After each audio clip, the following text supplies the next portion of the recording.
সমৃদ্ধ সর্বকষ্ট বিলীনমুক্ত ধন সম্পদ সমৃদ্ধি কালেনং সর্ব অভীষ্ট পূরণকং গণেশাদি নানা পঞ্চদেবতা পূজাপূর্বকং শ্রী বিষ্ণুর।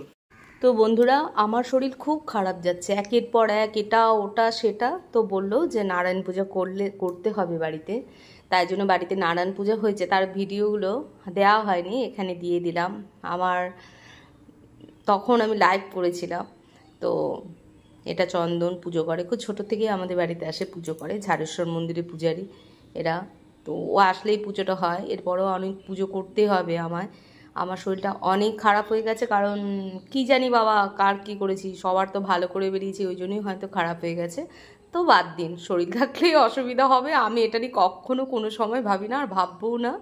আর ছেলে যজ্ঞ করছিল, আর 4 বছর পরে ছেলে বাড়িতে, এরকম আমাদের প্রত্যেক বছরই যজ্ঞ হতো, কিন্তু ও প্রেজেন্ট না থাকায় সেটা হলো না, আর হতো না।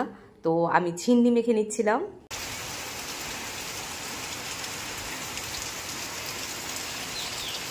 পশ্চিমবাংলায় যখন তখন বৃষ্টি হয়। যাই হোক, আজকে আমার বাড়িঘর গাছ কাটা সব পরিষ্কার পরিচ্ছন্ন দিন আর কি।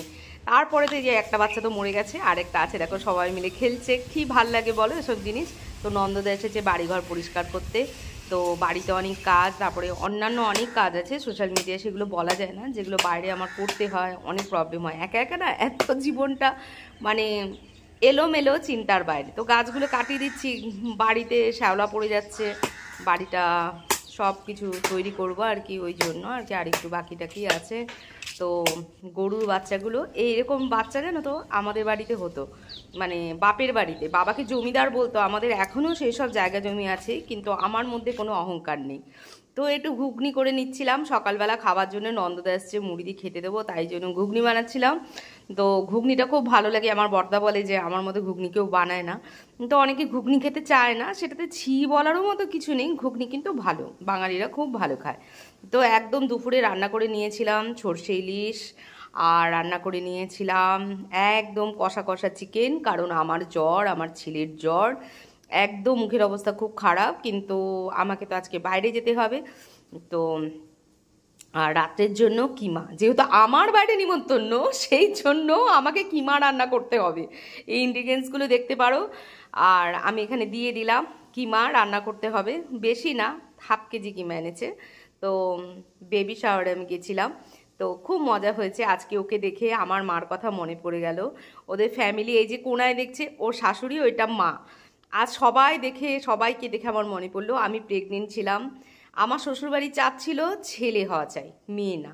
এটা ওর হাজবেন্ড পাশে থেকে যেভাবে কেয়ার করছে, চিন্তার বাইরে। সামনে দিয়ে গেল, ওইটা হচ্ছে ওর বড় বৌদি, আর এটা হচ্ছে ভাই। ও কত সুখে আজকে এই খাবারটা খাচ্ছে বলো তো। আজকে ওর কত কিছু, এই শখ আহ্লাদ, আজকে কত বড় একটা দিন ওর জন্য।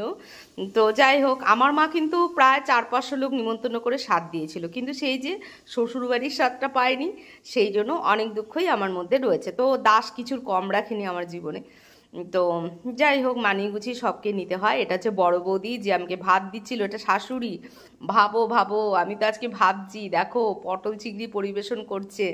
যারা এরকম ফ্যামিলিতে বিয়ে করনি, সত্যি তারা এসব দেখলে কিন্তু খুব মিস করবে, যে কি সুন্দরভাবে ওরা পরিবেশন করছে। পটল চিংড়িটা অত্যন্ত ভালো ছিল, আলু ভাজা, মুগের ডাল, প্রত্যেকটা খাবার ভালো। কারণ তো এক এক করে রুই মাছ দিয়েছিল, ভীষণ ভীষণ টেস্ট। কারণ ভরতদার ক্যাটারিং মানেই খুব টেস্ট হবে খাবার দাবারে, আর ওরা ভরতদার ক্যাটারিং করে, সেটা আমার বাড়িতেও সেটাই হয়। ফ্রুট চাটনি, মিষ্টি, পাঁপড়, আমার খুব ভালো ওরা কেয়ার করেছে, তো খুব ভালো। তারপর তো বাড়ি চলে এসে এগুলোর খেলা তো দেখতেই থাকি সব সময়। আবার দেখছি ওরা খেলছে, খেলুক। আর আরেকটা কথা, গোলবাজারে এত ভিড় হতো না, আমি পুজো প্রায় দিন মন্দিরে যাই, মনে হয় যেন ওখানে গেলেই আমার সময়টা ভালো কাটে। তো পুরো গোলবাজারটাই ফাঁকা, কি অবস্থা বলুন তো। অনলাইন শপিং মল হয়ে, আমিও তো যখন মন খারাপ থাকে দেদার অনলাইনে শপিং করে নিই, আমিও এর কারণ।